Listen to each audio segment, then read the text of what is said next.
Ikinatuwa ni Pangulong Marcos Jr. ang pagtaas ng status ng Pilipinas bilang upper middle income country. Tiniyak naman ng Pangulo ang mas pinaigting na serbisyo ng pamahalaan para maramdaman ng mga Pilipino. Nagbabalik si Kenneth Pasyente. Matapos ang halos 4 na dekada, graduate na ang Pilipinas sa pagiging lower middle income na bansa, bagay na ikinalugod mismo ni Pangulong Ferdinand R. Marcos Jr. Anya, bunga ito ng pagpapaigting ng economic policy ng Pilipinas, dagdag pa ang patuloy na pagyabong ng ekonomiya ng bansa.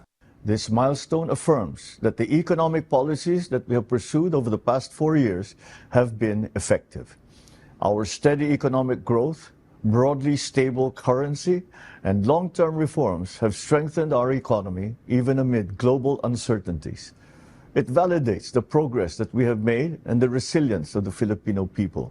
Ang pagiging upper middle income country ay nangangahulugang kinikilala na ang Pilipinas na isa sa mga bansang mas malaki ang kita kumpara noon.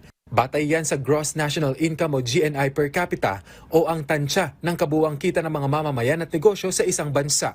Pero sabi ng Presidente, hindi lang ito pag-angat ng estado ng kita ng mga Pilipino at ng bansa. Sa halip, nangangahulugan din ito ng kumpiyansa ng mga mamumuhunan. Greater confidence means more investments. More investments means more businesses, better quality jobs, and more opportunities for Filipino families. This is worth celebrating because economic progress is not meant to stay on paper. It is meant to open doors, put food on the table, and give every Filipino the chance to build a better life. Ayon kay Pangulong Marcos Jr., hindi dahilan ang pag-angat ng Pilipinas sa upper middle income status para magpakakampante. Sa halip, dahilan niya ito ng ibayong pagtatrabaho para maramdaman ng bawat Pilipino ang pag-unlad ng bansa. Mula rito sa Vancouver, Canada, Kenneth Pasyente para sa Bayan.